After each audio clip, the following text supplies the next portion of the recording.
Florent. Bonsoir. Bonsoir à toute la classe. Oui. Bonsoir à tout le monde. Vous m'entendez? On vous entend parfaitement. Ah, ok, d'accord. Bonsoir à tout le monde. Bonsoir à toi-même, Florent.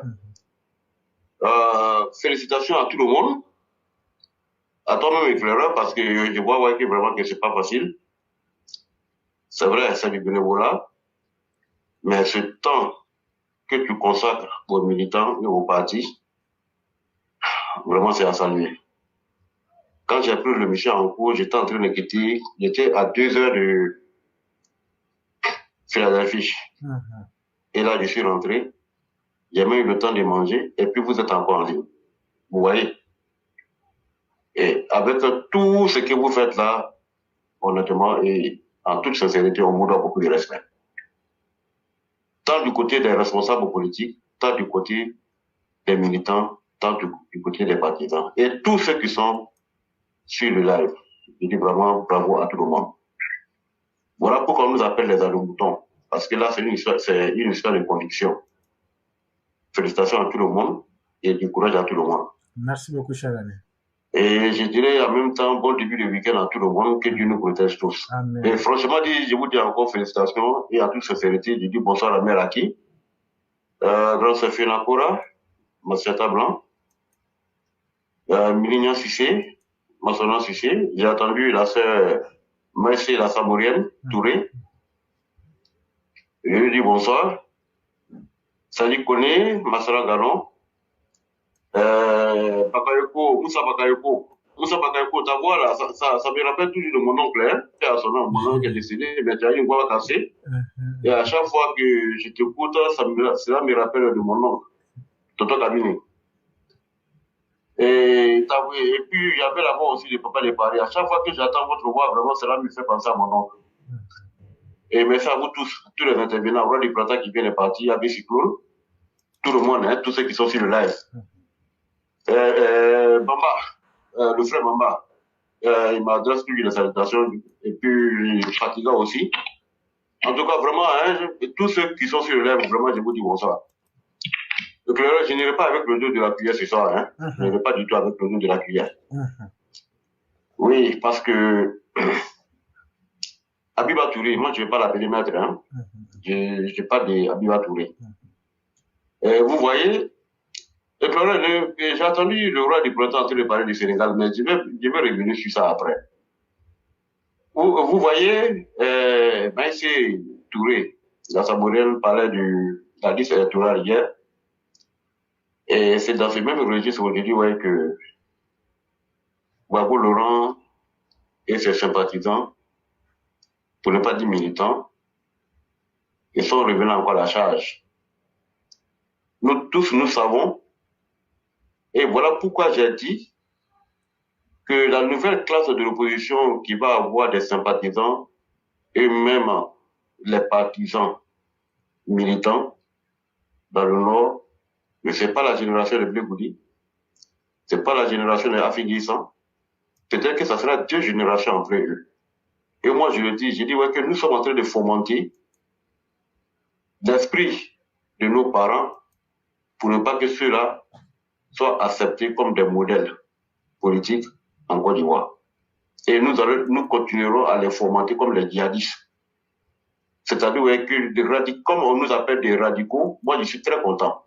Si je dois être radical pour protéger ma vie et celle de mes parents et les futures générations de ma descendance, je serai radical. Ça, c'est un radicalisme positif. Vous voyez que Maïsé Samourienne Touré a parlé des listes électorales. Et j'avais même parlé de ça une fois, où Babo nous avait comparé à des insectes.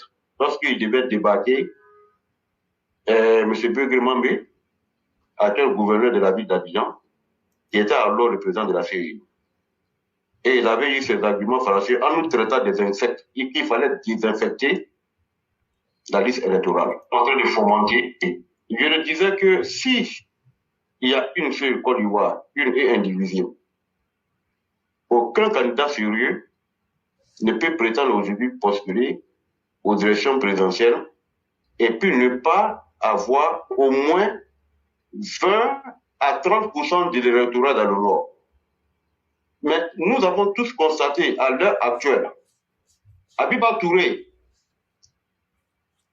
je pense que cette fois-ci, comme elle est en train de remuer le couteau dans la plaie, si ça déclenche, j'espère ouais, que les Français ne diront pas ouais, qu'il y a une Française qui est condamnée en Côte d'Ivoire ou alors qui a disparu en Côte d'Ivoire.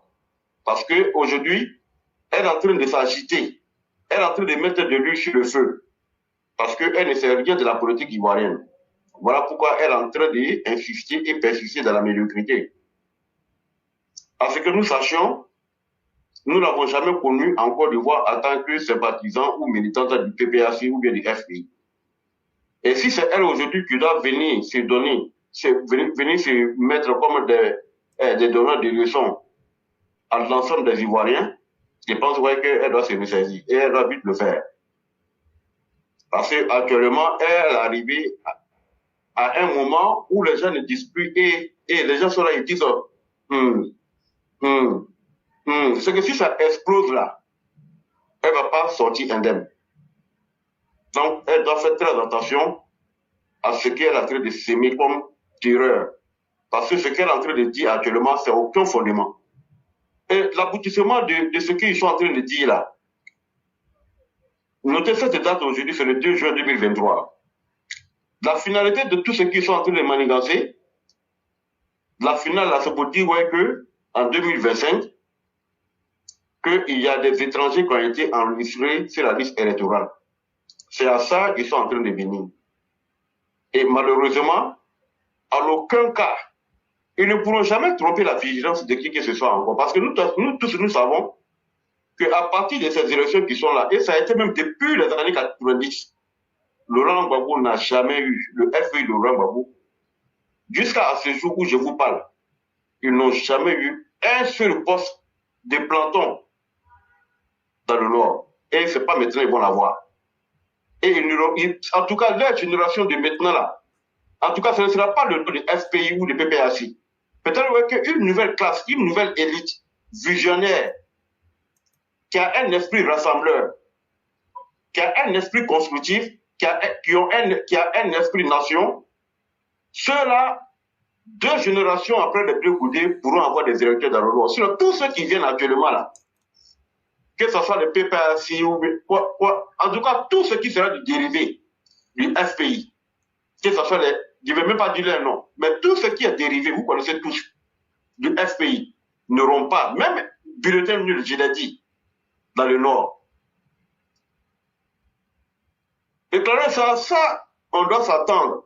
Et c'est ce que vous avez toujours dit sur cette plateforme, éveiller la conscience des gens, et malheureusement, quand vous le faites, on vous traite de radicaux, on vous traite de, je ne sais pas de quoi, mais voilà. Et le FPI, depuis toujours, je l'ai dit, que jamais je vais être souple envers ces vauriens-là. Que jamais je vais les accepter en tant que des politiciens. C'est des vagabonds. Ce ne sont pas des politiciens, ce sont des criminels. Et je dirais tout simplement, c'est les gens qui ont peur du chômage. Voilà pourquoi ils se mettent sur la couverture des politiciens. Sinon, Blé Goudé, un imbécile comme Blé Goudé, un mouton comme Blé Goudé, un vaurien comme Blé Goudé, ce criminel-là, et puis c'est la même génération que les Ousmane Sonko.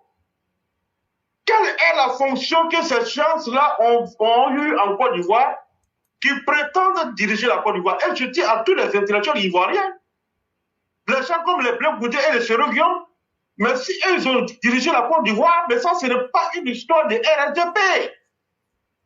Mais ce sera vraiment un fiasco total pour les intellectuels ivoiriens. Personne ne doit l'accepter, qu'il y ait des gens qui se cachent derrière le statut de politicien. Ils ont tout simplement peur d'aller au chômage. Blé Goudé, aujourd'hui, sérieusement parlant, Blé Goudé aujourd'hui, il va postuler où? Dans quelle administration aujourd'hui? Privée ou bien publique? Avec quel diplôme? Blé Goudé peut servir aujourd'hui dans une administration en Côte d'Ivoire. Ceux qui sont partis à l'école, même si je ne les aime pas, mais ils ont quand même fait un effort pour aller à l'école. Damana Picasse, Il allait à l'école quand il est venu, malgré qu'il était avec le Babo Laurent, il travaillait dans l'administration. Voilà Soukou Tremotreme est aussi un criminel qui est venu du Canada, qui a eu le temps de finir ses études. Aujourd'hui, il est rentré à Côte d'Ivoire, il travaille. Mais lui, Bleu Goudé, c'est quelle fonction aujourd'hui qui peut occuper à Côte d'Ivoire? Quelle fonction? Donc, partant de là, je dirais ouais, que, comme le Abbé Sikron, celui qui vient de partir, comme il parlait du côté du Sénégal, mais Ousmane Sonko, mais s'il veut mettre le Sénégal à feu et à sang, mais qu'il continue. Mais dans tous les cas, si vraiment ça m'étonnerait et je serais surpris que Ousmane Sonko, avec ce comportement populiste, puisse renverser les institutions du Sénégal. Parce que la démocratie aujourd'hui est enracinée au Sénégal. Mais les Sénégalais, moi, je les respecte beaucoup parce qu'ils sont parmi les premiers intellectuels de l'Afrique occidentale française. Les Sénégalais ont eu la chance d'avoir les premiers colons où il y a eu les grandes écoles qui ont été créées avant les pays comme la Côte d'Ivoire et les autres pays de l'Afrique francophone. Mais comment ce Sénégal aujourd'hui, avec tous ces mandats d'intellectuels qui sont aujourd'hui au Sénégal, et puis aujourd'hui, c'est ce qu'il y a un prochain disait, il dit quand le monde va arriver vers sa fin là, c'est-à-dire ouais, que ceux qui n'ont pas vraiment la connaissance, c'est eux qui viendront pour manipuler ceux qui ont eu vraiment le temps d'aller à l'école. Ousmane Sonko, il a quel niveau?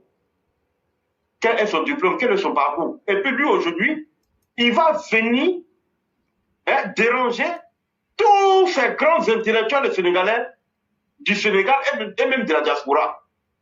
Mais moi, ça m'étonne. Et pour quelle raison? Mais c'est les mêmes genre de personnes aujourd'hui comme les Soro Guillaume et les Bleu Goudé. Comment les Sénégalais peuvent se laisser manipuler? Il n'y a pas de grands intellectuels sénégalais qui peuvent se laisser manipuler par Ousmane Sonko. Mais s'ils sont vraiment des intellectuels, aujourd'hui le monde est un. Le Sénégal ne peut pas aujourd'hui se départir du reste du monde. Mais nous avons vu, et puis j'interpelle vraiment les intellectuels sénégalais, moi je vous aime. Je vous ai toujours pris comme des modèles. Mais Ousmane Sonko, mais qu'est-ce qui l'empêche de se présenter devant la justice sénégalaise pour laver son honneur? Qu'est-ce que lui, Ousmane Sonko, est-ce que lui, Ousmane Sonko, je le respecte en tant qu'être humain, mais quelle est sa fonction? Quelle est la fonction de Ousmane Sonko? Quel est son parcours académique? Quelle fonction il a occupé à travers les grandes institutions internationales dans le monde? Est-ce que Ousmane Sonko est mieux que Dominique Strauss-Kahn? Mais Dominique Strauss-Kahn a été cassé complètement. Il a été enchaîné comme un vulgaire bandit devant tout le monde entier ici. On l'a menotté, mais ça dénote de la mauvaise politique que les Français essaient de faire. Les Français sont toujours dans les doubles jeux et finalement, il faut aujourd'hui que personne ne les respecte. Mais Dominique Strauss-Kahn était le directeur général du Fonds monétaire international. Lorsqu'il a été enchaîné, lorsqu'il a été accusé par une servante de chambre, qu'on appelle ici, comment on appelle ça, les housekeepers, ceux qui font l'entretien des chambres. Mais on a vu Dominique Strauss-Kahn qui a été accusé par Nafissatou Diallo, et il était bien parti dans les sondages pour être le président de la France. C'est à défaut de Dominique Strauss-Kahn qui Hollande est devenu le président de la France, mais le challenger, celui qui était présumé, qui était vraiment à la cote de popularité, maintenant on se disait que lorsqu'il rendait démission à la banque, au Fonds monétaire, il devenait directement le président de la France si jamais il se présentait comme un candidat. Mais il a été cassé. Les Sénégalais n'ont pas vu ça. Mais comment un petit blanc-cro, un petit voyou, un vagabond peut venir manipuler et qui veut renverser les institutions du Sénégal? Mais ça m'étonnerait parce que, excusez-moi, mais je suis africain, mais les Africains ne sont pas suffisamment intelligents. Parce que là où tu t'attends, de moins, c'est là-bas les Africains agissent dans la bêtise humaine. Ousmane Sonko, il était enfermé. Quelle fut ma grande surprise de voir sur les réseaux sociaux des Sénégalais de la diaspora, je crois, en Europe, là-bas, je ne sais pas si c'est la France, Mais ils sont rentrés dans leur ambassade à l'air tout saccagé. À quoi de qui Ousmane Sonko? Depuis quand Ousmane Sonko est arrivé sur la scène politique au Sénégal? Et puis vous voulez détruire le Sénégal? Est-ce que Ousmane Sonko est mieux que Dominique Strauss-Kahn? Mais c'est un problème de justice. C'était pour les mêmes choses.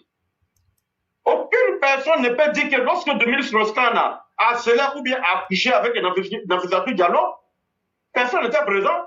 Mais par sa propre, mais quand elle a dit qu'elle a été violée ou que le monsieur l'a harcelé, mais tout de suite là, il était dans l'avion, on l'a fait descendre de l'avion, on l'a menotté devant tout le monde. Est-ce que les Sénégalais, les intellectuels sénégalais n'ont pas vu ça? Mais quand on met Ousmane Sonko en confrontation avec la jeune fille qui l'accuse de choses, comment on appelle ça, de viol ou d'harcèlement sexuel, qu'est-ce qui est compliqué dans ça? Maintenant, quand au vaurien de Charles Bleu Goudé, mais je vous dis, ils sont tous, je vous ai dit et je vous le rappelle toujours. Bleu Goudé est aujourd'hui dans une logique. Et moi, je dis, je m'adresse à Chef Zadi, le chef des cantons Guébier, à Gaïwa. Voilà, c'est à lui que je m'adresse. Éclairé pour la vérité, ce chef Zadi-là, c'est un grand chef. C'est un monsieur qui est hyper intelligent. C'est un monsieur qui connaît le sens de l'humanité. C'est un monsieur qui a des respect pour autrui et c'est un monsieur qui est vraiment patriote.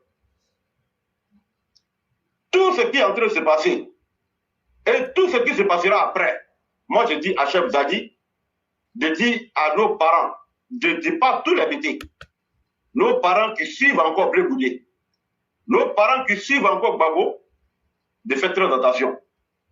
Parce qu'aujourd'hui, Blé Goudé est dans la continuité de cette guerre que Kragwe Nyangwe a déclenchée dans les années 70. Nous, on n'était même pas encore nés. Et ils ont manipulé un groupuscule de personnes. C'est pourquoi j'ai toujours dit, Blé Goudé n'est pas le leader des BT. Babo Laurent n'a jamais été le leader des BT et ils ne seront jamais les leaders BT. Voilà pourquoi depuis que Kragwe Nyangwe avait déclenché cette rébellion qui a été matée, et c'est ça on dit un garçon, quand Babo est arrivé au pouvoir et qu'il voulait soulever ce problème, tout de suite là, c'est pourquoi quand tu veux faire quelque chose là, il faut l'apprendre, il faut bien l'apprendre, et puis il faut aimer, il faut connaître son métier. Malgré que le général Wassana Kone n'est pas du RHDP, mais c'est quelqu'un que j'ai aimé, c'est quelqu'un qui a été respecté dans l'armée jusqu'à l'heure où je vous parle. Parce que son grade de général là, ça n'a pas été par copinage. Lorsqu'ils ont soulevé ce problème de Kragwe Nyangwe, puisque à ce moment il était colonel, qui avait dirigé les opérations dans le canton d'Ibié, où Kragwe Nyangwe avait établi sa rébellion, quand il allait mater, et quand Kragwe Nyangwe a perdu la vie dans ce combat-là, Babo et ses clics ont réveillé sur cette histoire. Il a dit que si c'était à refaire, que je le référais. Parce que c'est la République qui m'a envoyé et j'ai suivi l'ordre d'aller mater et j'ai fait mon travail. Et que si c'était à refaire, que j'allais le refaire. Et il a fait cette interview en pleine crise. Lorsque la rébellion a déclenché, il était à Kachola. Et quand la rébellion a déclenché, il a conduit sa voiture et il est venu jusqu'à Abidjan. Aucun imbécile n'a tenté à sa vie parce que tout le monde sait qui est général Wassana Kone. Et ce Blé Goudé aujourd'hui est dans une logique de vengeance. Et je dis à Chef Zadi, si Blé Goudé aujourd'hui veut réveiller, parce qu'il avait dit pendant le forum de la réconciliation, il a fait trop de déclarations tapageuses où il disait que oui, le président Alassane Ouattara est en train de faire une politique religieuse régionaliste. Et que si chaque enfant de chaque région devait diriger, chaque région devait supporter son enfant dans une région donnée, et que Eux, aujourd'hui, là, donc, eux, ils ne vont jamais accepter que le président Alassane Ouattara vienne diriger les enfants des autres. Ça a été dans ce langage.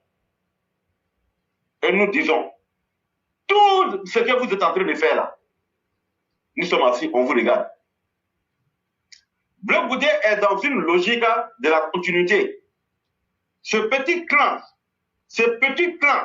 qu'ils ont manipulé, qu'ils continuent à manipuler, avec cette histoire de guerrier, Bleu Goudé est dans cette logique. Parce que je vous le dis, lorsqu'il est arrivé et qu'il a commencé sa tournée dans ce petit rayon-là, ce n'est pas tous les BT, hein, les frères.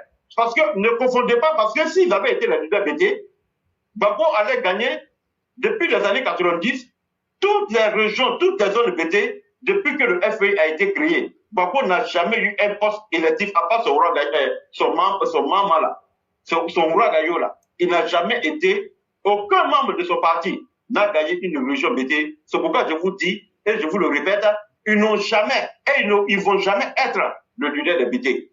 Ce n'est pas les BT qui le suivent. C'est là petit groupe de clans là, qui continuent à manigancer, qui continuent à manipuler l'esprit. Et Charles Bleu Goudé est dans cet esprit-là. En réalité, le problème de la Côte d'Ivoire, si vous regardez aujourd'hui, tout le problème de la Côte d'Ivoire, aujourd'hui, là, c'est cette petite partie-là. Ce petit rayon-là, dans toute la Côte d'Ivoire, sur les 322 000 et quelques kilomètres carrés, là, c'est eux qui sont le problème de la Côte d'Ivoire, c'est eux qui s'agitent. Donc, nous disons, chef Zadi, jusqu'à présent, aucun de nos parents de cette région-là n'ont subi ce que nous avons subi dans le nord, là, malgré que nous avons fait la rébellion, ce que nous-mêmes on a subi dans le nord, là, aucune région BT n'a subi. Mais cette fois-ci, ils sont en train de s'agiter. Mais si ça déclenche, cette fois, on ira derrière eux et les familles. Et Abiba est en train de faire des manigances aujourd'hui. Ces sentinelles-là, ce ne sont pas des gardes de sécurité, ce sont les anciens rebelles miliciens que Bleu Goudé avait formés lorsqu'ils étaient au pouvoir. Et comme aujourd'hui, le torchon brûle entre lui et puis Babo, une partie de ces gens-là ont été récupérés par Babo Laurent. Et il y a une partie encore qui est avec lui, Bleu Goudé. Et ceux-là, on vous a montré à la télévision, on vous a identifié, on sait où vous êtes, on sait où votre famille se trouve. Mais si cette fois-là, et que vous voulez créer la chienlit, on ne va pas vous faire des cadeaux. Parce que jusqu'à preuve de contraire, la CEI est là. C'est le pouvoir légal qui a établi cette CEI. Vous l'avez boycotté pendant les élections présidentielles en 2020. Et cette même CEI n'a pas changé avec son président à sa tête. Vous êtes venu participer aux élections législatives et vous avez été laminé dans tous les sens. Et même les élections prochaines à venir, vous serez encore battu à plate couture. Et pour ne pas aller aux élections comme vous avez fait en 2020, vous faites un semblant de présentation et de dépôt de candidature dans les régions. Et à la dernière minute, vous allez dire que vous n'allez pas aux élections. Que vous allez où? Que vous n'allez pas où? La Côte d'Ivoire va avancer avec ou sans vous. De toute façon, la Côte d'Ivoire, vous l'avez mis à feu et à sang. Vous avez fui. Et le président Ouattara, avec son gouvernement, qui ont fait un travail de titan. Aujourd'hui, on fait renaître la Côte d'Ivoire de ce cendres. Et ce n'est pas vous les voyous. Vous les fils de vagabonds, vous les fils adultériens, qui allez venir détruire cette Côte d'Ivoire paisible aujourd'hui. Nous vivons dans une paix sociale, dans un climat de sécurité, puisque aujourd'hui, en Côte d'Ivoire, lorsque ces petits trois voyous, des vauriens qui devaient protéger les territoires, je vais parler de Brahma Traoré, le petit voyou qui se trouve au Burkina Faso, et ce Minaba, et ce clochard de Assimi Goïta, qui a fui le nord du Mali pour aller s'établir sur le mont Koulouba, sur le climatiseur, pendant que ses compatriotes sont en train de mourir. Et le vaurien de Doumbia, qui est assis en Guinée, qui est en train de manger du shawarma avec sa femme blanche. Et lorsque vous voyez ces trois petits voyous-là, des militaires qui devaient protéger les intégrité de leur territoire et qui ont fait des coups d'État pour déloger la majorité de tous ces présidents qui étaient élus démocratiquement, Alpha Condé a été élu démocratiquement. Et comme on appelle Christian Kaboré, même s'il a été normalement dans sa gouvernance, a été élu démocratiquement. Au Mali, Ibeka, paix à son âme, a été élu démocratiquement. Et des soldats des rangs, des soldats qui sont censés de veiller sur la sécurité de ces populations en tout temps, en tout lieu et en toutes circonstances, ces lâches-là ont préféré se retourner contre le chef suprême de l'armée, venir les humilier jusqu'à ce que moi franchisse le cas de Ibeka par exemple. Et aujourd'hui, Alpha Condé est hors de son continent, et hors de son pays, en train d'assister à une gestion calamiteuse du pouvoir par Doumbouya. Idem pour Ibrahima Traoré. Ceux qui les félicitent là, ne les félicitez pas. Parce que ces personnes qui ont délogées ont été élues par le suffrage universel. Et donc, partant de là, lorsque des gens comme les Blé Boudé, des gens comme Ousmane Sonko, avec les djihadistes aujourd'hui, qui sont en train de créer la terreur partout dans ces trois pays-là, nous devons être vigilants. Donc, j'interpelle le chef Zali. Nous n'allons pas accepter le désordre. Wallahi, on nous a trop tués. Wallahi, nos parents ont perdu trop de biens. Il n'y a pas d'aide sociale en Côte d'Ivoire. C'est qu'on donne comme pourboire aux gens des familles de plus de 35 000 francs. Qu'est-ce que vaut 35 000 francs aujourd'hui? Dans la constitution d'une famille, surtout en Afrique, la Côte d'Ivoire encore ça va. Mais prenez des pays comme le Burkina, prenez le pays comme la Guinée même, je n'en parle même pas. Mais lorsqu'il y a tous ces sécurités, mais toi, Kone Katina, mais toi, tu es un malhonnête. Normalement, là, si ce n'est pas le président Alassane Ouattara, toi, Kone Katina, mais tu devais subir la guillotine. On devait te trancher la tête, toi, Kone Katina. Bande de fils de minable, fils de merde. Toi, quand tu cassais la BCAO, lorsque vous avez nationalisé les banques et vous allez casser la BCAO, toi, Kone Katina, tu avais quel mandat? Et vous interpellez aujourd'hui la communauté internationale. Ce n'est pas vous hier qui sabotez la communauté internationale. Ce n'est pas vous hier qui pourchassez la communauté internationale dans la rue d'Abidjan, fils de merde. Et c'est vous qui voulez donner des leçons aujourd'hui au pouvoir Ouattara, bande de voyous. C'est pourquoi je vous dis que vous avez tous eu peur du chômage et vous cachez derrière les parapluies des politiciens. Qu'est-ce que vous avez foutu en Côte d'Ivoire? Du fils de malhonnête que vous soyez. Bande de lâches. Kone Katina, toi et puis votre conglomérat de PPHiens. Mais les enfants des gens qui vous ont suivi au Ghana, que vous avez logé, qui étaient logés dans la forêt, entre les serpents, des gens qui avaient le minimum en Côte d'Ivoire, ils vous ont suivi par conviction, même dans votre petit humain. Mais vous, les fils de merde, quand vous rentrez en Côte d'Ivoire, vous avez fait un tour dans le camp réfugié, au Ghana, au Togo, même au Libéria, quand vous venez. Pendant que vous, on vous a accueilli avec les cas climatisés, pour certains. D'autres sont arrivés par voile. Vous avez parti voir les enfants des gens. Vous roulez dans les 4 cas climatisés. Vous avez les gardes de corps. Même votre chien est nourri. La nourriture de vos chiens aujourd'hui est plus chère que les enfants qui sont au Ghana. Le Goudé n'est pas descendu au Ghana. Ce lâche, ce fils de merde. Mais quand il est arrivé au Ghana, il a eu le temps de faire transit, non?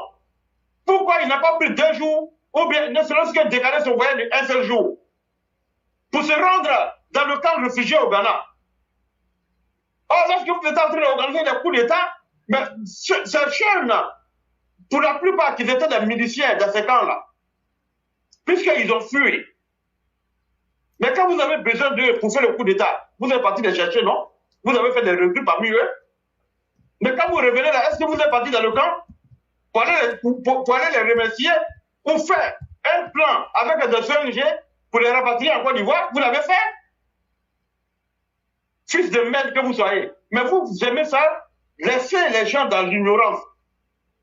Et au mois venu, vous les lâchez dans les rues comme des chiens de chasse. Mais ce n'est pas eux. Ce n'est pas vous, c'est eux. Et leurs parents qui ne comprennent rien, qui vivent dans la haine, qui se nourrissent dans la haine, qui dorment dans la haine, qui se réveillent dans la haine. Maintenant, c'est ce que j'ai toujours dit. Si aujourd'hui la Côte d'Ivoire était à feu et à sang, ce Blé Boudé qui vient parler de réconciliation, ce fils de merde, et puis si la Côte d'Ivoire, je touche du bois, était aujourd'hui à feu et à sang, comme le Soudan l'est actuellement, Lui, il allait parler de réconciliation, il allait rentrer. Par où? Même si on lui demandait à ce moment-là que le président Ouattara lui demandait de rentrer, il allait dire qu'il y a la sécurité.